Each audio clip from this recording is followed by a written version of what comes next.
Hello and welcome to Weaving Our Soul Memory with Earth and Nature. I'm Peggy Moore, and I'll be your host for this webinar today. And our title asks you, what stories does the earth tell your soul? And what does your soul tell nature? Welcome, everyone.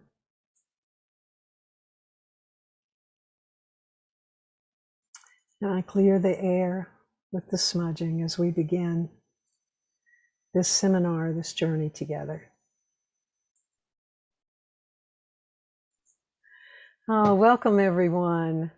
Welcome. We are together today for the webinar Weaving Our Soul Memory with Earth and Nature. And I'm going to stop that share and go to the full screen here for a couple of minutes. I'm seeing lots of folks I know. Welcome, everyone.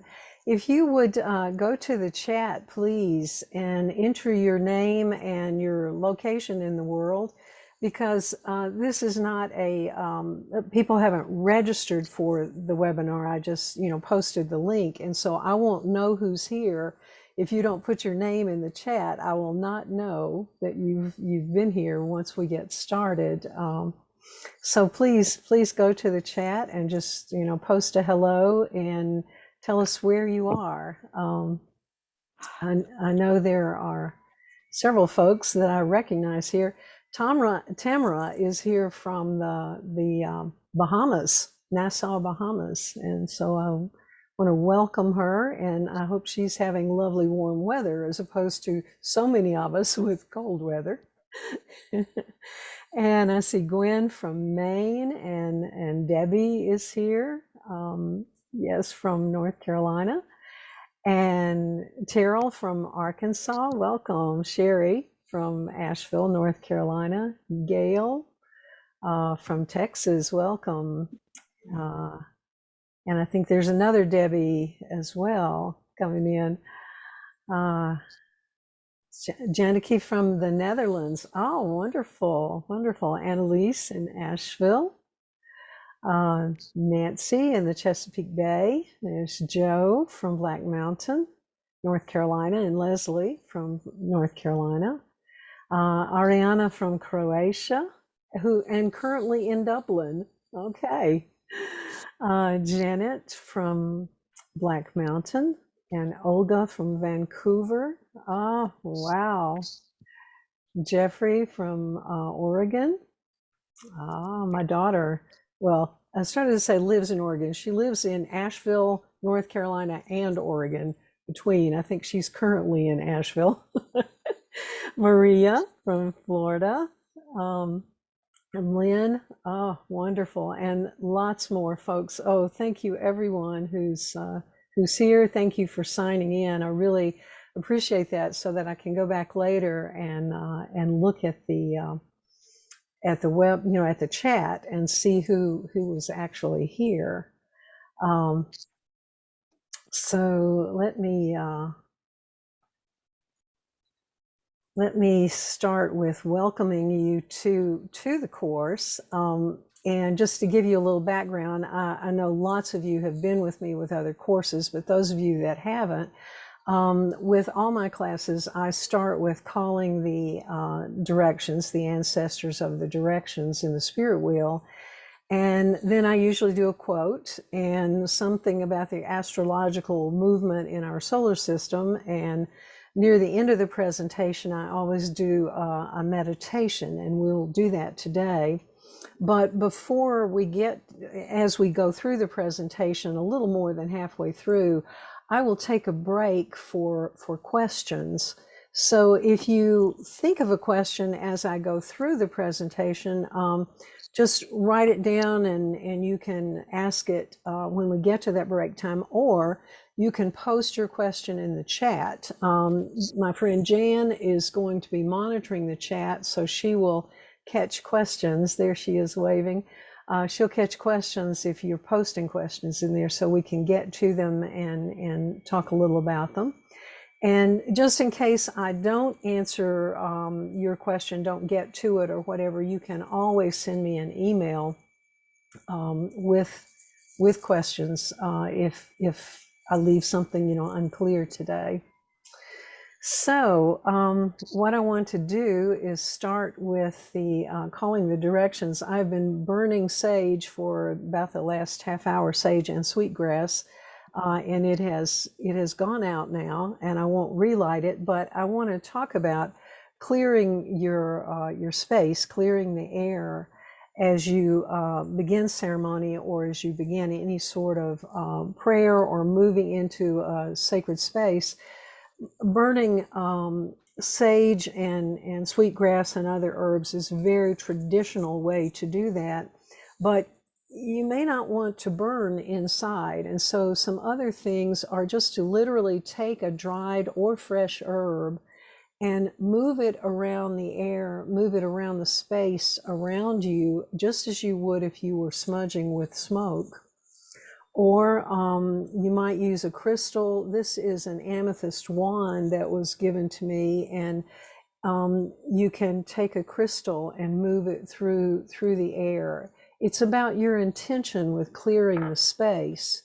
And you can use sacred water. This is water essence, and you can spray that in the air around you as a cleansing method as well.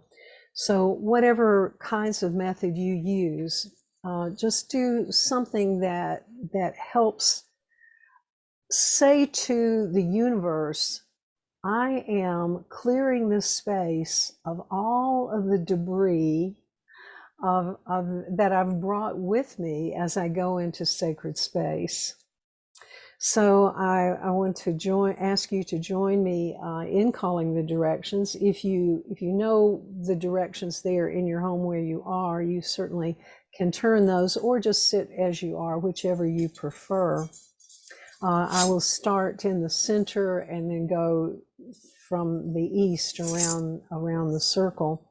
I have a new microphone that I think works a little better than my other one, and so I can't make a complete circle here in my chair, but I'll do the best I can with this attached around my head.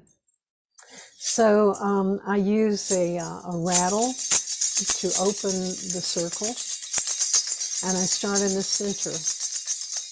center of divine light, the center of divine love, the center of all that we are and who we are. And we say thank you to the oneness for bringing us here today. And I turn to the east. And I call the ancestors of the east, come into our center, come and gather with us and teach us of the light of the east. And in the east, the Celtic Lou and Anya stand and shine the light for us and remind us to live in gratitude, and remind us to hold the hearth of our heart, of our minds, of our bodies, of our homes.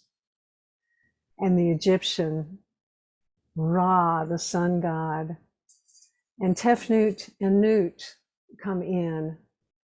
Tefnut sits on the mountaintop watching for Nut, her daughter, to give birth to the sun each and every day.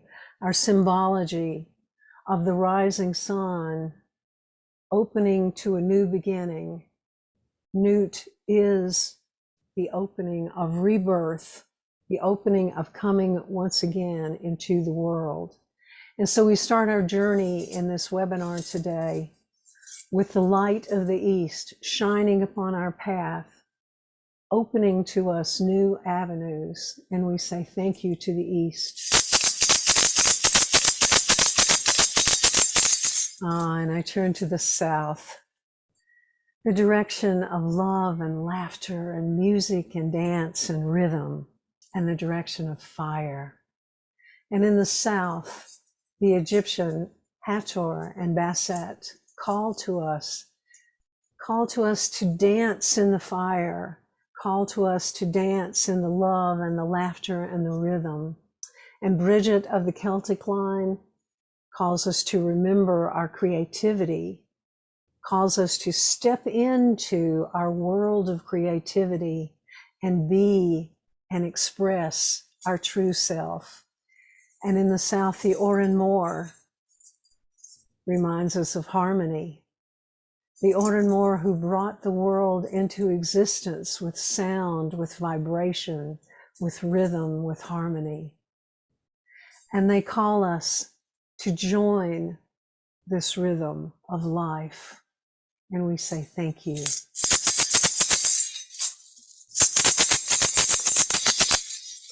And I turn to the west,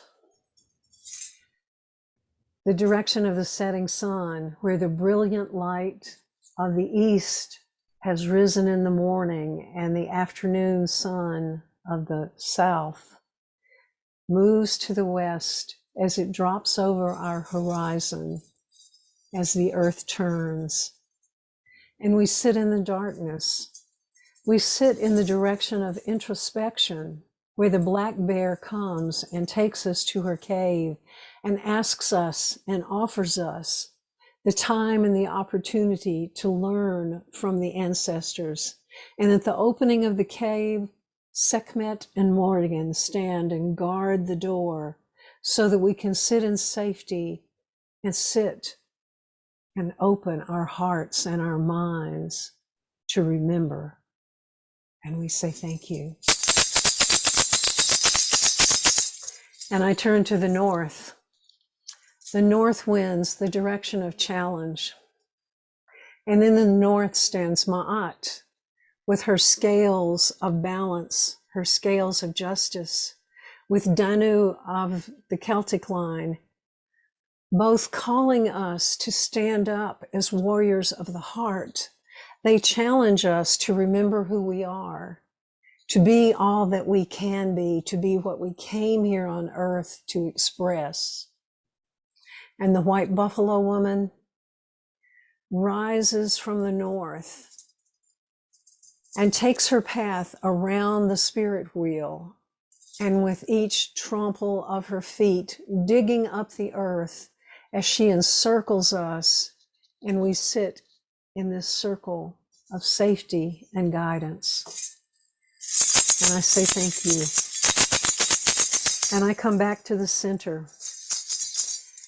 And I say thank you to the sun and the moon and the stars, and I offer blessings. Thank you for your guidance. Thank you for your vibration that moves us along the way. And I look downward to the earth herself, to the Mother Earth. And I ask her blessings for all of her inhabitants, those who walk on the earth, those who creep and crawl, those with 2 legs and 4 legs, those with wings who fly, those who swim in the waters, the rocks and the minerals, and the rooted beings who dig their feet down into the soil and grow upward in the shape of trees and plants. We thank you for all of these beings. We thank you for our existence here. We thank you for guiding us. And we say, from the many traditions, Aho, Ashi, Amen. Blessed be, Hamdulillah, and so it is. And so welcome to this webinar today. Let me put my rattle aside. Weaving. This is about weaving. Weaving our soul's memory with earth and with nature. And I'd like to share a quote with you today from Neil deGrasse Tyson. You might have heard of him as an astrophysicist and scientist. And the quote that I have from him is that we are stardust brought to life, then empowered by the universe to figure itself out. We have only just begun. Every one of our body's atoms is traceable to the Big Bang. And we are stardust. The very same minerals in our body and our earth and our trees and our plants and our herbs are a part of that stardust. That's a part of how we weave that soul memory with Earth's nature, with Earth and nature.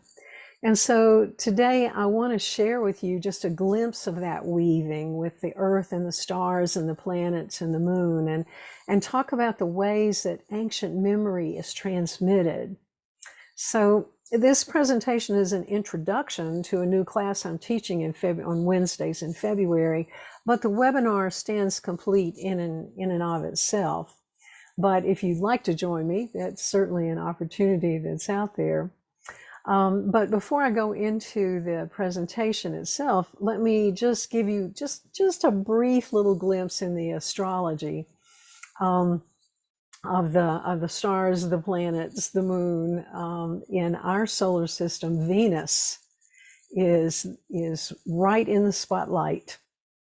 On Friday, on January 29th, Venus emerges out of a retrograde pattern and becomes the morning star.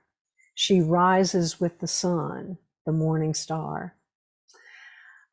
Venus, as Venus shifts directs, she helps us to know what's true and what's real. So as this is happening, because she's been in the retrograde for about 6 weeks or more, and as we move into this new phase on January 29th, hold on to your emotional courage and remember to be adaptable and to be strong, because Venus is ready to awaken, ready to give new birth. And in early March, she and Mars begin a dance of the divine feminine and the divine masculine. It's going to be quite a show that we don't necessarily get to see so much of it in the night sky and the morning sky, but the vibration of that energy will be with us for many weeks through most of the year, in and out. And that's why it's called the Venus and Mars dance, because they come together, they separate, they come back together. And so it's the symbology of that divine feminine, divine masculine moving. We are in that space and time right now as we begin to go through that.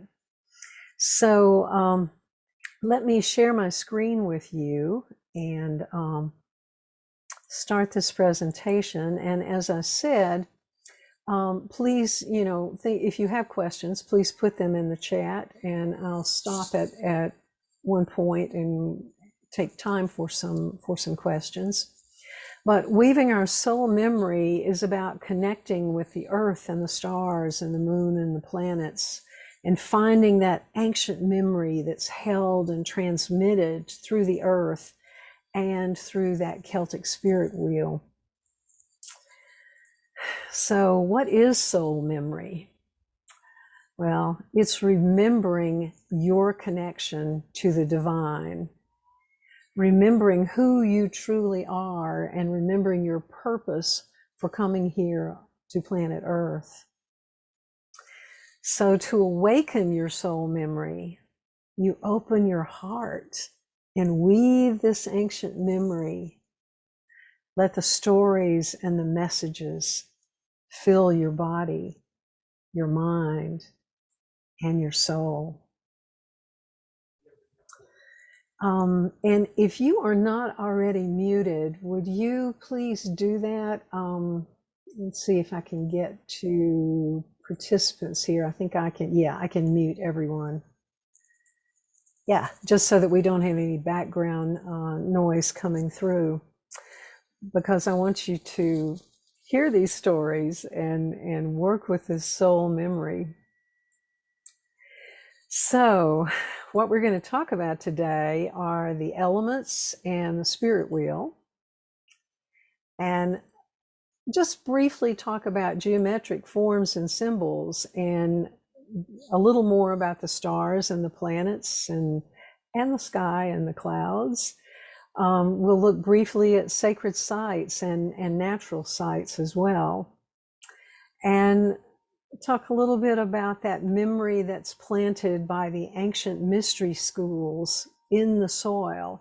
And not just ancient mystery schools, but the very civilizations of the past. The ancient civilizations have left their memory in the soil. And it's time for us to reach down with our heart, with our soul memory, and connect to that and bring it forward. And we'll just take a glimpse at a couple of goddesses, and we'll look a little bit at meditation today. So the spirit wheel is what I use as I call the directions, and I use the Celtic model, the Celtic spirit wheel, though this is something that many indigenous groups use, and place the elements. Sometimes the elements are in different locations for different traditions, but in the Celtic line, the air is in the east, and the fire in the south, and the water in the west, and the earth in the north. And all of this is a part of helping us connect to the divine so that we have access to that ancient memory. And the elements are a critical part of that memory. The fire, the earth, the water, the air, because they themselves hold memory. So utilize that memory, utilize that symbology when we call the directions, because it can help open you to reaching into that. And if you want to know a little more about the unseen benefits of the elements, there are a number of places. The Institute of Noetic Sciences does some actual research. I saw on, I have several things posted on YouTube. One of them is a webinar that I did for Celtic spirituality. And I got a post the other day saying, this is just woo-woo. There's nothing to it. It's not real. And, if you approach it from a purely scientific direction, this is not provable in that scientific method as much as some other things are. But the Institute of Noetic Sciences does, in fact, do some research. And so that's one place to go. And then you've probably heard of Emoto, who did the water research, doing some valid studies showing that there are vibrations in the physical structure of water. So those are a couple of things to check out if you want to know a little bit more about that. But how do these elements weave the threads in our lives, and how does that help us with soul memory? Well, it's because we're made of stardust.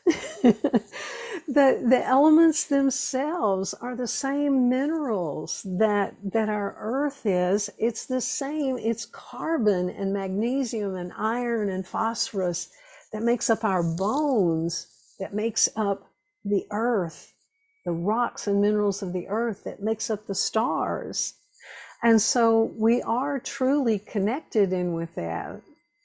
And of course, the planetary movement is a part of us too. So what I want to look at is just very briefly look at the astrological movement about time. Now, I'm sure all of you are aware of the moon phases, and some of you probably follow those moon phases. And that's very, there's a different energy that we experience on Earth when the moon is in different locations. When we can see the moon in different phases. And also the planets move around the sun and come into relatively close connection with one another. We're talking about millions of miles, but still the vibration is out there among that. But I want to look back in time, because in addition to those astrological signs that we call our birth signs, and looking at horoscopes and things like that, even broader than that are the astrological ages.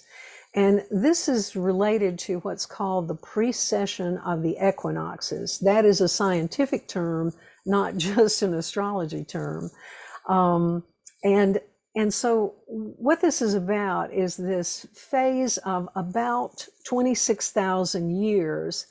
And if you break that into the 12 zodiac cycles, we're running about 2,000 plus years in each of these cycles. So we came into the age of Pisces somewhere around 50 BCE. And if you add 2,160 to that, we're somewhere in the neighborhood of 2,100. So we're at 2020 right now. And when you have an age this size, we're in the cusp of moving through these cycles. So the age of the age of Pisces is the age of great world religions. What came into existence during the age of Pisces was Judaism, Christianity, Islam, Hinduism, Buddhism. And of course, there were indigenous religious beliefs and practices prior to that, but those particular religions came into being during the age of Pisces. The higher purpose of that age of Pisces was understanding that separation is just an illusion. We've done a really good job of separating through the age of Pisces. But really, the purpose is to understand that separation is not real, that it's just the illusion. And so the transition from Pisces is the beginning of the release of that duality that separates us. And it's the beginning, moving out of Pisces into Aquarius, is the reuniting of our ego, our intellect, our physical body with our soul. So Aquarius, and this precession goes backwards from what we think. So we are currently in Pisces moving toward Aquarius. And this is the symbol for Pisces. This is the Aquarius symbol, the water sign there. So the age of Aquarius is from roughly 2100 to 4200. But there, with a phase that's more than 2,000 years long, we have a cusp of about 200 years. So we actually begin the cusp somewhere in the late 1800s. And there are many people, the Theosophy Society started at that point in time, and there are many teachings that are still prevalent today that started in that late 1800s.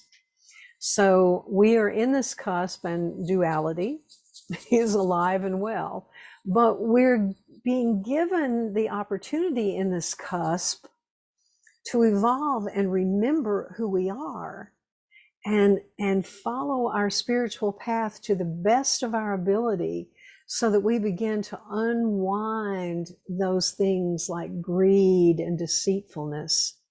Because Aquarius is the age of the water bearer. That means that we each carry our own journey.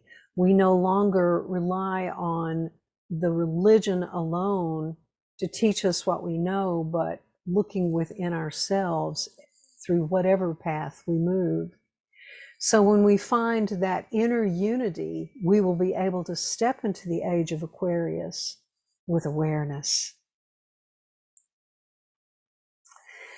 The stars and the planets and the moon and the cycling of all that's going around the sun is very important, with the vibration that is there for us. And a part of that are the sky and the clouds, and looking at what's there. Do you see the unicorn in the clouds there? I took this picture and in my yard, in my ceremony field, and I see a unicorn. There she is. Is she real? Only in my mind's eye. So as we talk about the sky and the clouds and the moon and the stars, you may have heard the phrase "as above, so below." And the other parts of that that you may or may not have heard also goes "as within, so without, as the universe, so the soul." So let's look at a few sacred geometry symbols and symbols that are out there in the world that are a part of this process. This is at the entrance to a sacred site called Newgrange in Ireland, and this is the symbols here are the triple spirals. We impact our environment and our emotional state and even our physical health with our thoughts and our intentions, consciously or unconsciously. And so the ancients, some 5,000 years ago, created these symbols on these stones that circle around this huge, and I'll show a picture or talk a little more about it in a minute, but the intention of putting these symbols on these stones is a part of interacting with earth and sky and ourselves. The geometric structures are built with human desire and our heart's intention. So the labyrinth is one of those symbols. It's symbolic of a life's journey to help us get in touch with our intuition. But you see, these structures are not just on the ground.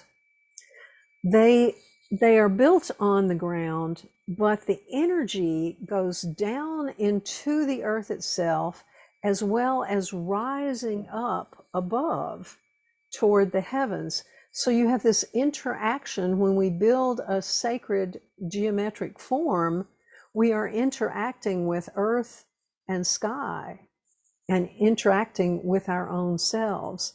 So a labyrinth is like the journey of the cosmos in your individual life. And when you reach the center, you return to the very edge of everyday life with a clearer understanding.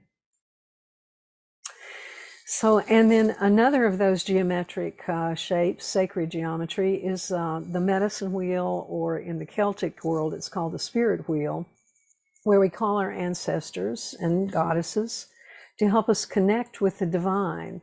That spirit wheel is a living, interactive energy, just like all of the other sacred geometry forms.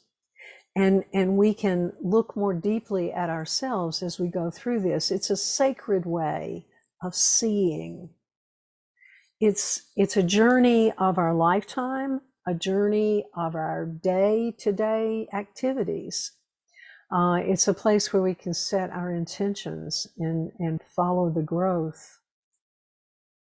And then there's a form called the Vesica Pisces. This is in Glastonbury. This particular one is the cover over the well in Glastonbury.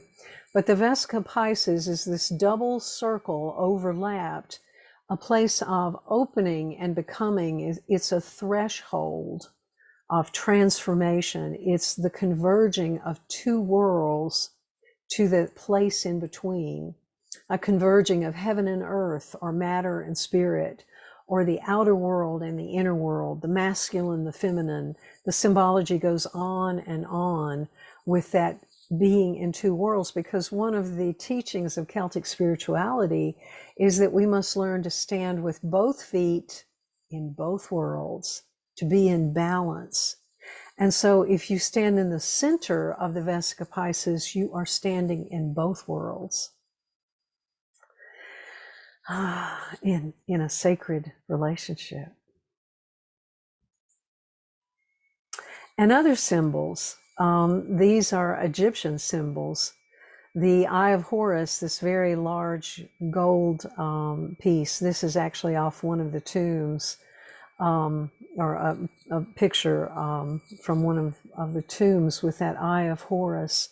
And it's the all-seeing eye. It has much, much, much symbolism, but also this other structure includes the Eye of Horus there in the center, but it includes the symbology of the moon.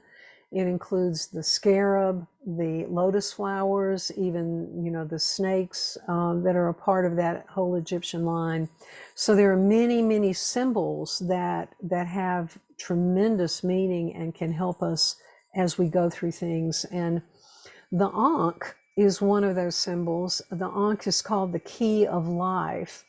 The upper circle represents the feminine or the immortal self, and the cross is the male, the mortal. So we're combining mortality and immortality, the masculine, the feminine, combining into regeneration.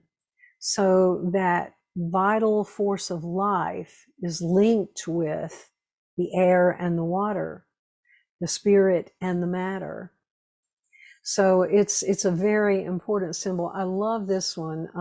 This one I bought from a friend of mine who is a stone carver in Egypt, and this is carved from. It's about, you know, a foot long, and it's carved from a piece of stone, and he has engraved the hieroglyphs on this picture. The hieroglyphs themselves that are all over the temples in Egypt tell the ancient stories, and many say that it's like walking in a living book, that the symbols themselves, even if you can't read the symbols, the energy of the symbols work on our psyche and help us work through our growth and development. And sacred sites. Oh my goodness. There are so many sacred sites in the world, and in reality, all of the earth is a sacred site. We just don't acknowledge and recognize it so much. But there are human-made sacred sites, and they are nature's own.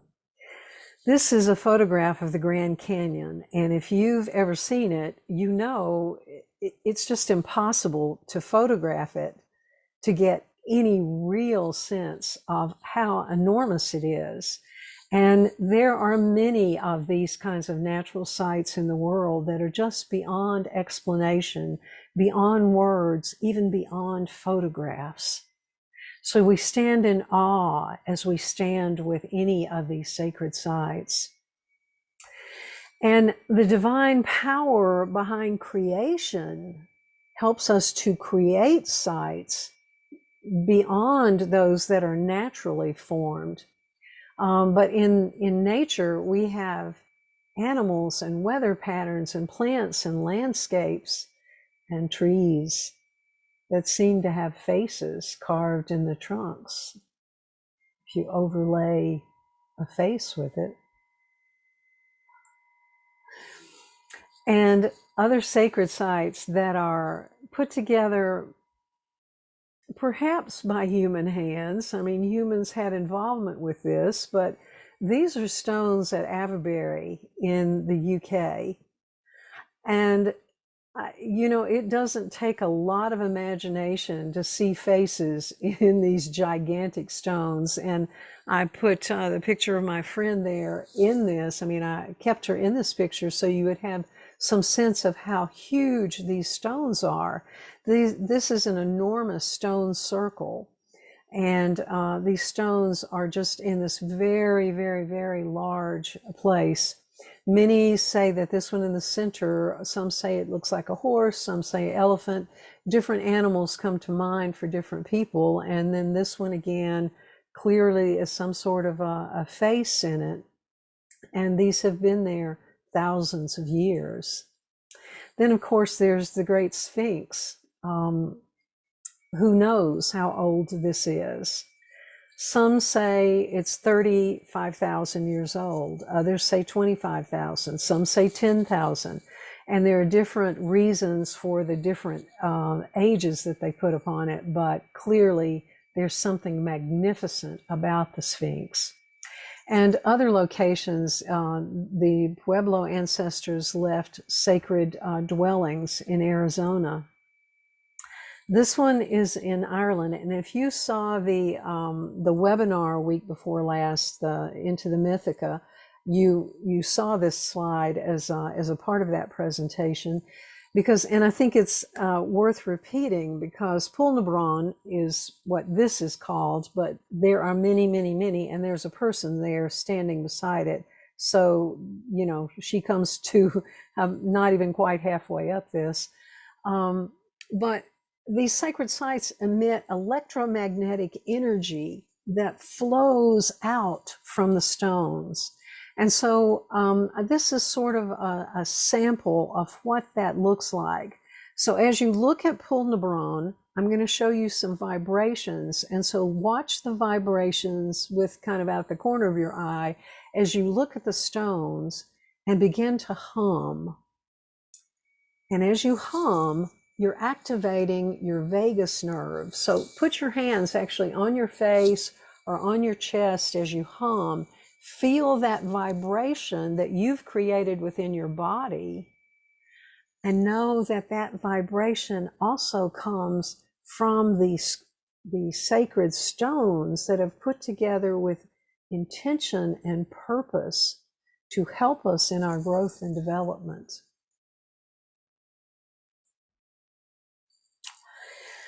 And memory planted in the ancient soil. It's there.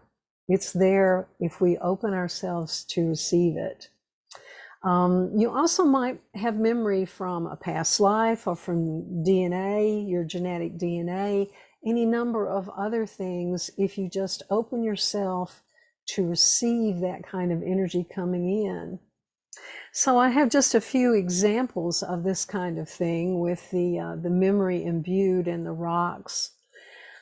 These are some modern day women who are dowsing this particular stone that is around Newgrange.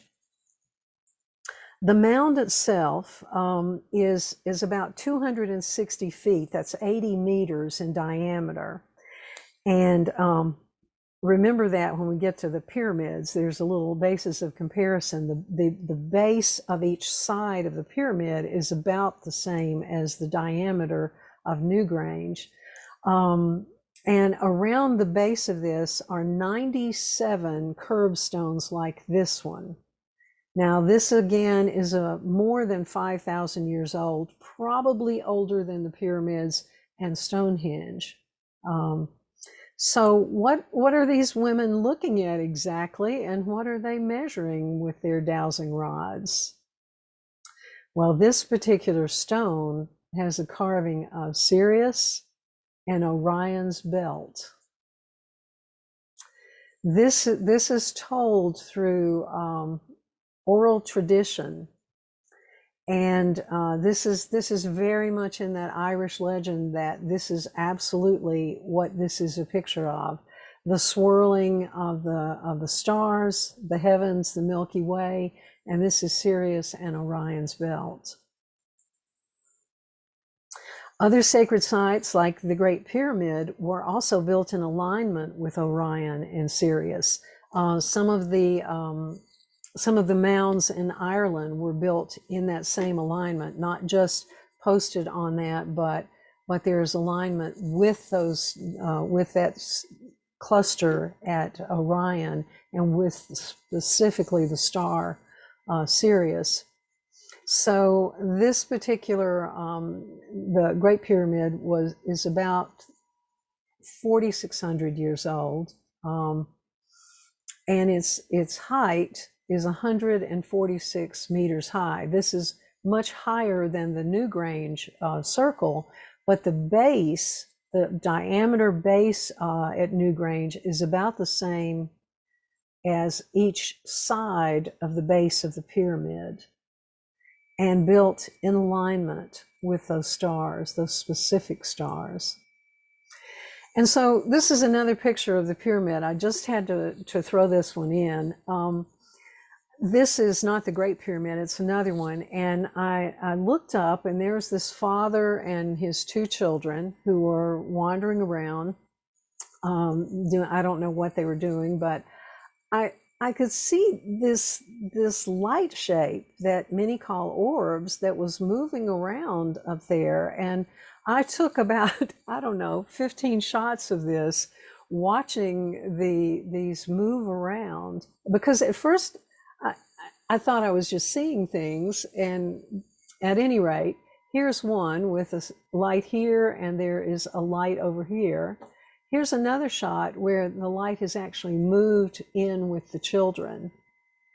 And for quite some time, there was that very unusual light. I don't know that they even knew the light was there with them, but the light was there with them for a while. And then eventually I saw it move on up in this area, a little higher up, and then eventually it was gone. No scientific explanation can I give you for that.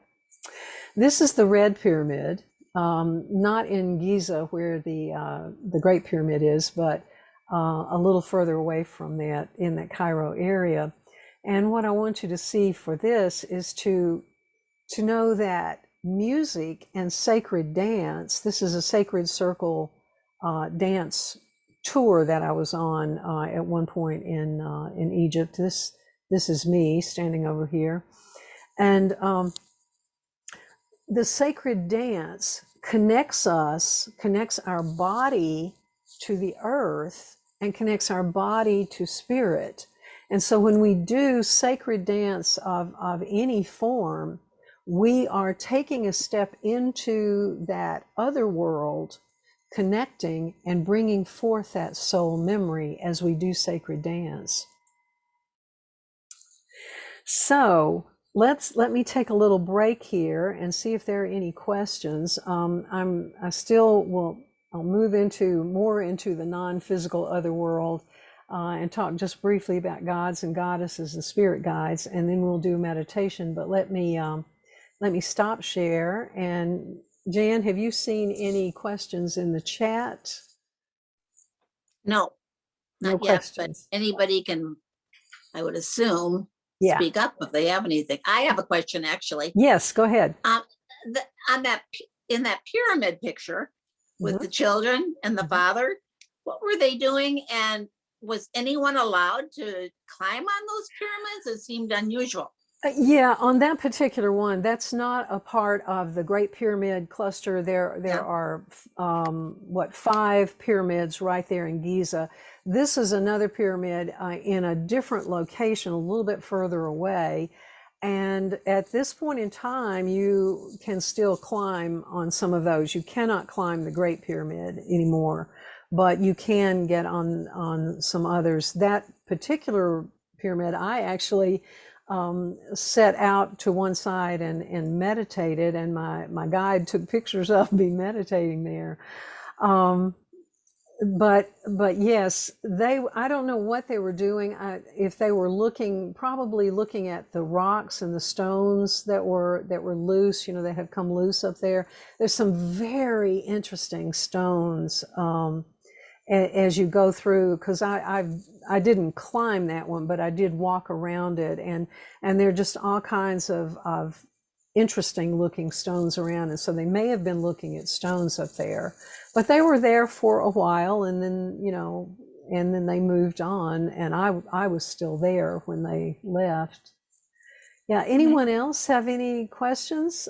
Just unmute yourself and go ahead if you I have a question. This is Nancy. Uh-huh. I wanted to ask you about sacred dance. Mm-hmm. Is this something that is a formalized dance? Does it matter if it's a formalized dance in bringing the spirit down, or can it be just from your heart movement from your heart? Yeah, movement from your heart is what it's about. There are sacred groups, the Dances of Universal Peace and the Sacred Circle Dance, that was originated in Fenton, Scotland, are two that are available in many, many, many countries in the world. And not just Dances of Universal Peace, but the Sufis do a sacred dance, whether they're a part of the Dances of Universal Peace or not. That's more of a Western transition from the Sufi dancing. But the point is, I mean, you can join Dances of Universal Peace or Sacred Circle Dance and not have it in your heart to make a connection, and you're kind of blocking it. So the more open you are, if you take yourself to that place with the intention of bringing in that ancient memory, then you're opening to it. So you can do the dance totally by yourself.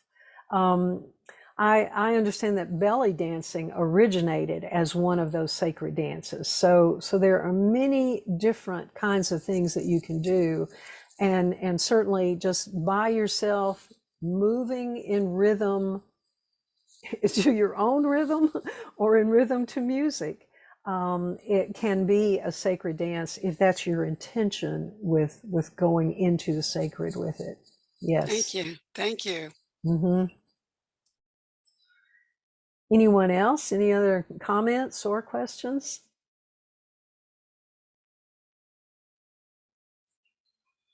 All right, you guys are an easy group. I don't know if Heather's still here, but she said she's looking forward to taking the class. And I'm sure there are others. Yes, good. Yes, please do. If you are interested in going further, let me share my screen again. And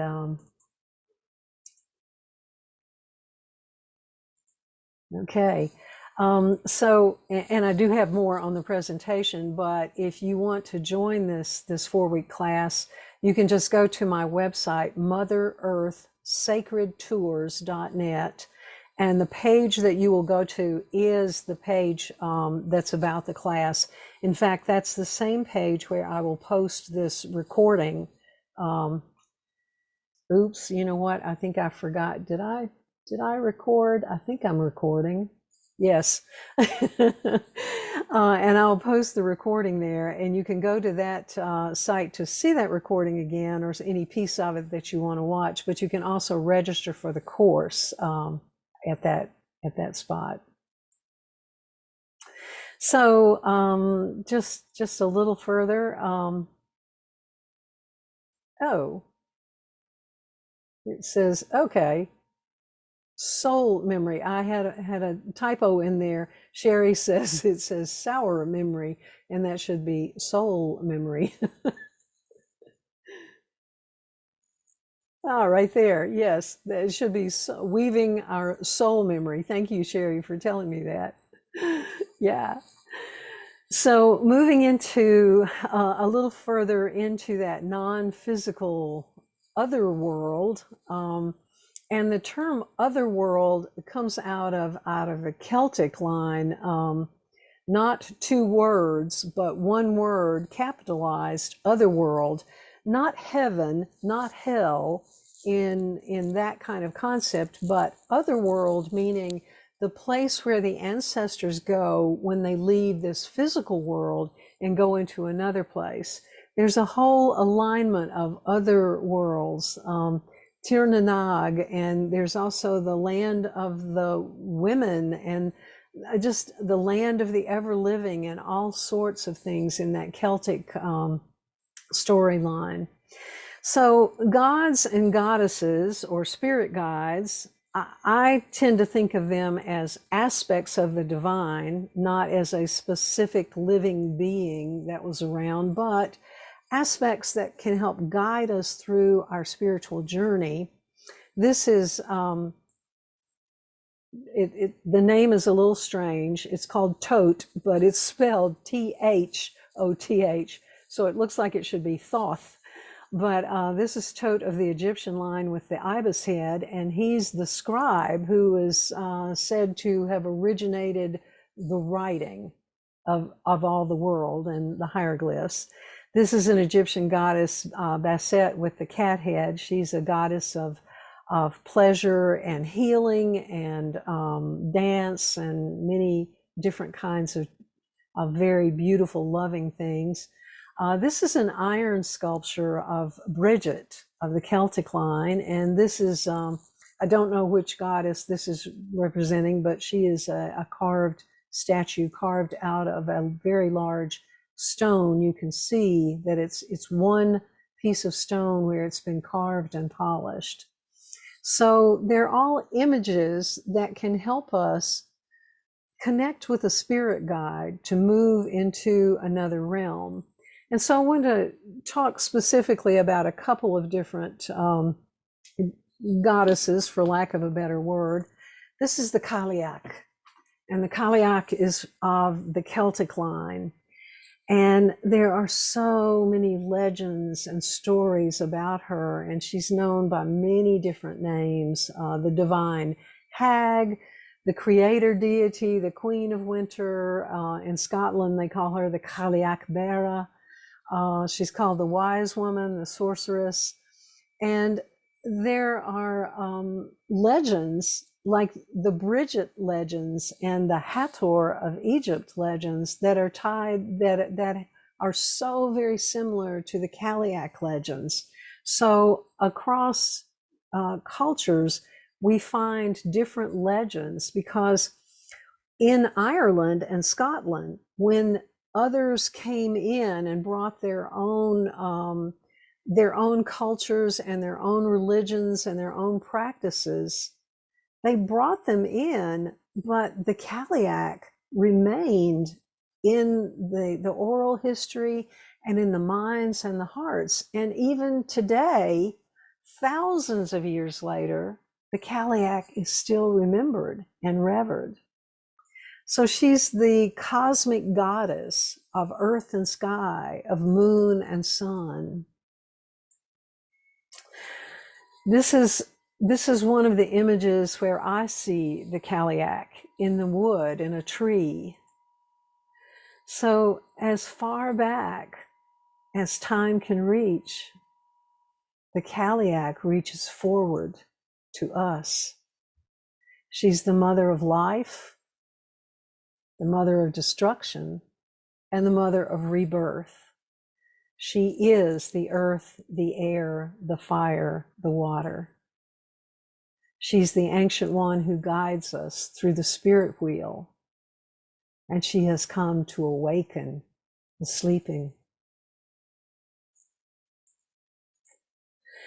And another goddess I'd like to introduce you to today is Sekhmet. She is pictured, this is in this lower corner here, with a solar disk on her head, a lion's head, and a woman's body. And this is usually how she's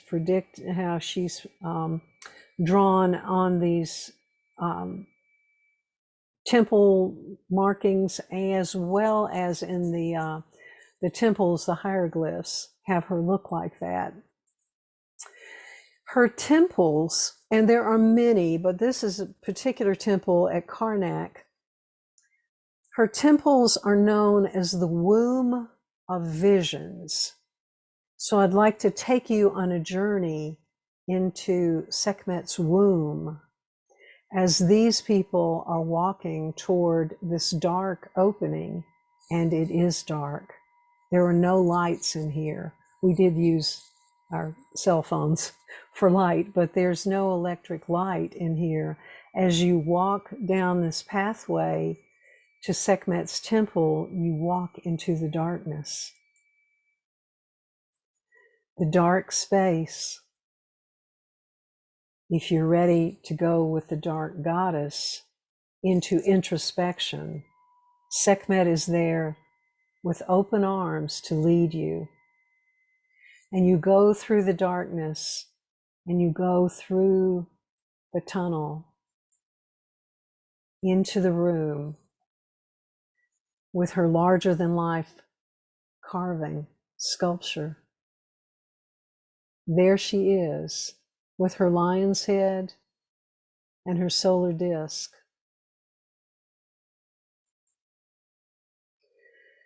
The lion goddess is fierce and strong and resilient. She's a dark goddess who protects and challenges. So Sekhmet has come to speak with us. She asks, what kind of life do you want? Will you allow me to guide you on that path? I come to offer you protection, emotional safety, so that you can release your tears of loss, of failure, of powerlessness. Let the water of your tears flow into Mother Earth. And I challenge you to step into the fire, to release your pain and transform your pain into growth. I am the Sekhmet.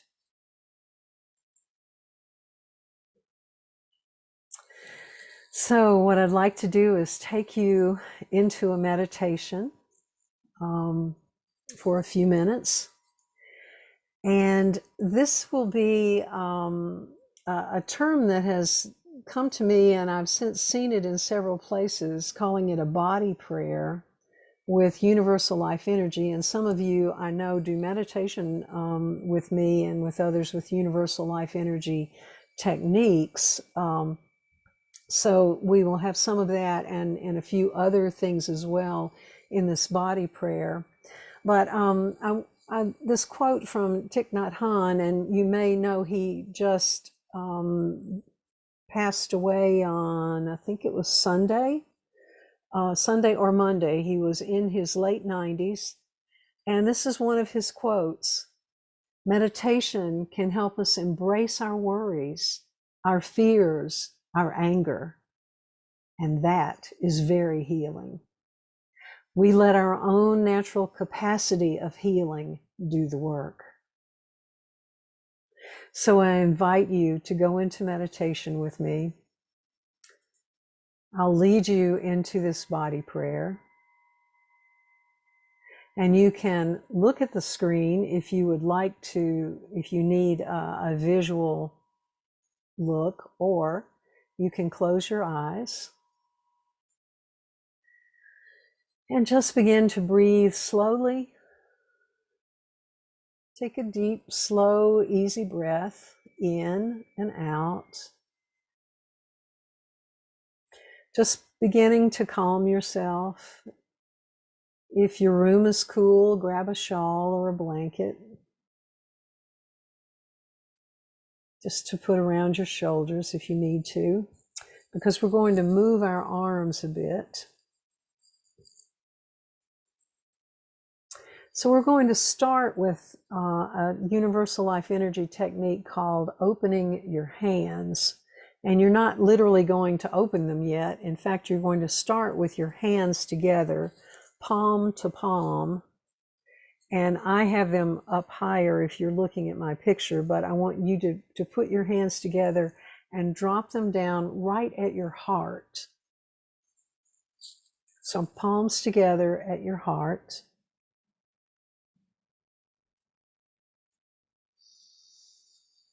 And one breath in and breath out. And then take a breath in as you focus on the tips of your little fingers. Exhale. And with your next breath, drop your attention from your little fingers down your fingers across the base of your hand and up to the tips of your thumbs. And as you inhale, drop your attention down those thumbs across the base of your hands and up to your little fingers.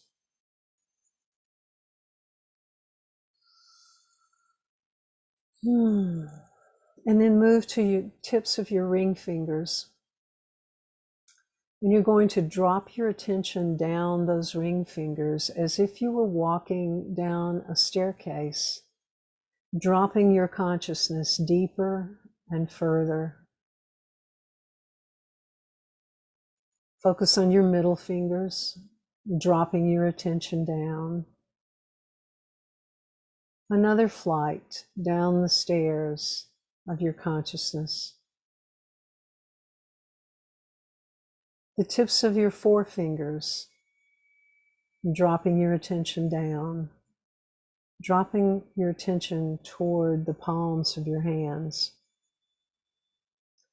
Back to the tips of your thumbs and dropping your attention again down into the palms.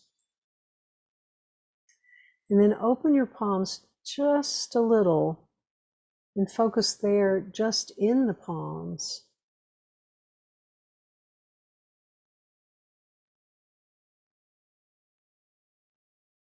And then move your hands a little further apart, about shoulder width.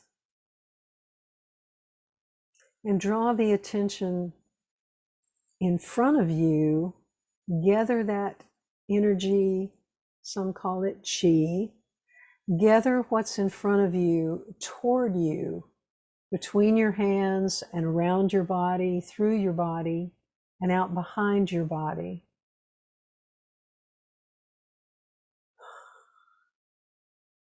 And know that you have this flow of energy around your heart area. And then take your attention above the top of your head to your crown. Drop your attention down to your brow. And as you sit in this position, know that there is a golden light coming from above you, dropping down all around, dropping down around you, your head, your face, dropping down your neck, your shoulders, dropping down your arms and your hands. Golden light, like a soft, gentle cloud, dropping down around your trunk, your legs, your feet. A soft cloud. And as that golden light touches the earth,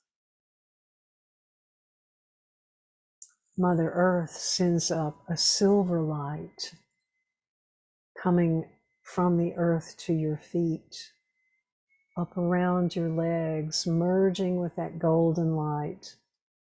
The golden and the silver light turning and swirling around you, enfolding you, blending the silver and the gold. And the light is there to guide you, to remember who you are, who you truly are. In the physical plane, you are made of the elements of the earth and the stars.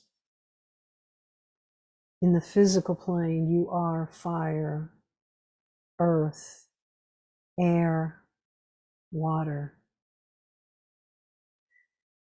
In the etheric realm, you are all things.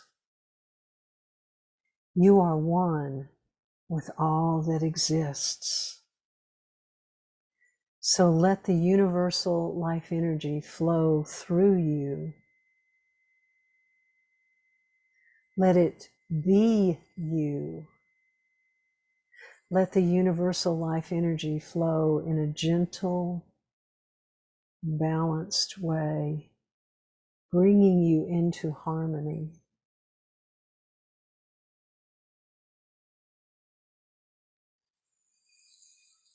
And take a deep breath in and breath out. And moving with the body prayer, raise your arms, your hands at your head and then further above until you've moved your arms into more or less the shape of a chalice. With your hands apart, with that chalice open for the energy to flow into that cup, into that bowl, filling you with the golden and the silver light in that bowl that is above your head, into that chalice that is your head, and your body is the stem of the chalice.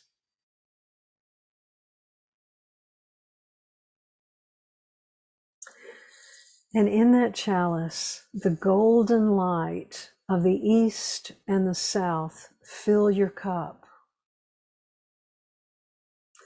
So tilt your body with your arms still in the shape of a chalice. Lean your body to the left, pouring that chalice out, pouring it out onto the earth, letting the earth receive it, the earth and all her inhabitants. And then bring your arms back again to center, again forming the chalice cup. And let the light of the west and the north, the moonlight, the silver light, the dark light, fill your chalice. And this time lean to the right, pouring that dark moonlight and silver light onto the earth and all her inhabitants. And then bringing your arms back up in the chalice position.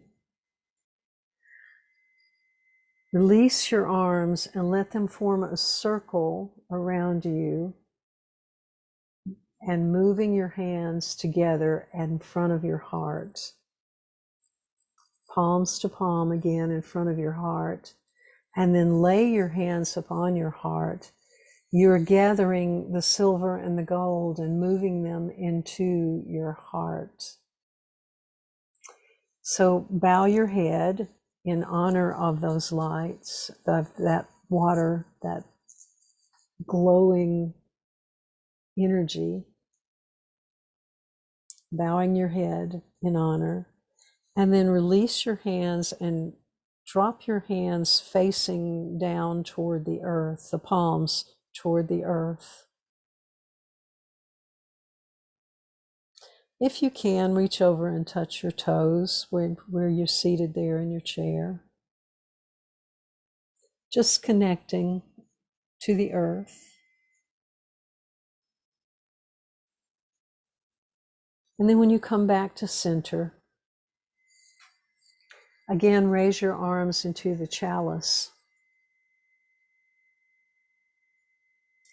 And this time, let your chalice be filled with divine light, the shimmering light of all of the color rays, the dazzling white light that shimmers with all the colors of the rainbow. Let it flow into your chalice cup, and let it flow down the stem of the cup through your body.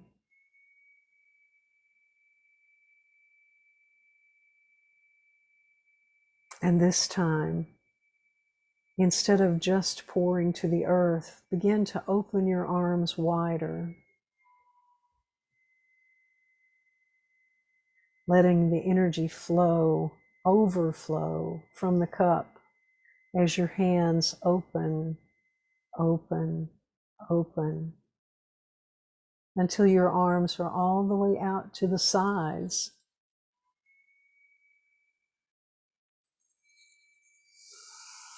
And once your arms are out to the sides of your body, bring your hands together at your heart, laying your hands on your chest, and drag your hands down the front of your body, down your trunk, across your thighs, past your knees, as far as you can. If you can, go past your legs, rub the calves at the back, rub your feet, or press at your toes.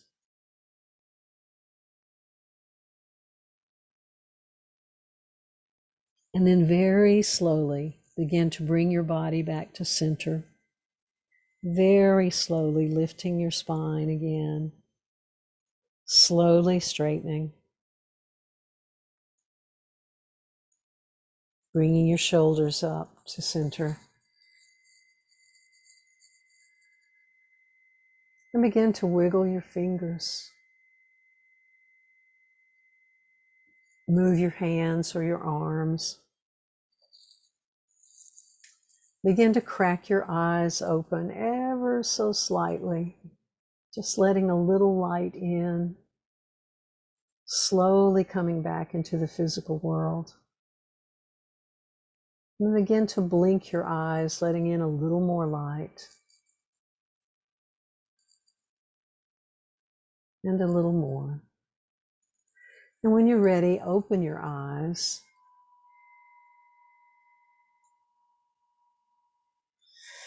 Take a good deep breath in and breath out. Just sigh it out.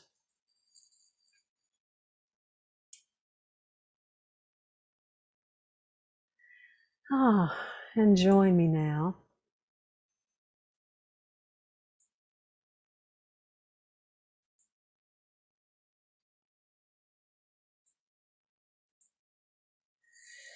I've taken us back to gallery view. And if you'd like to turn your screen on, by all means do that if you'd like to see one another. And if anyone has any comments, I know that it's hard when you come out of a meditation, you're not necessarily ready to talk, but if you would like to say something, this would be a good time to do that. If you want to share with others, or post in the chat if you'd rather not speak.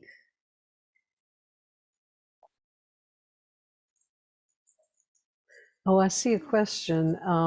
Where did the message from Sekhmet come from? From the other world. I asked for a message to come through from Sekhmet to share with you, and that's the message that I received. Yeah.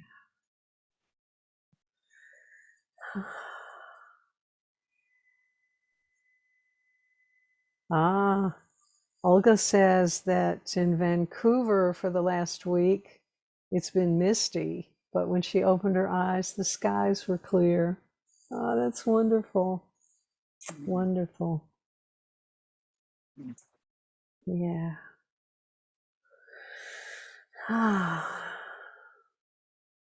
Wow.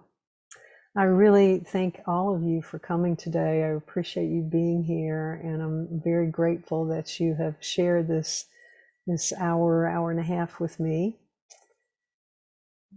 And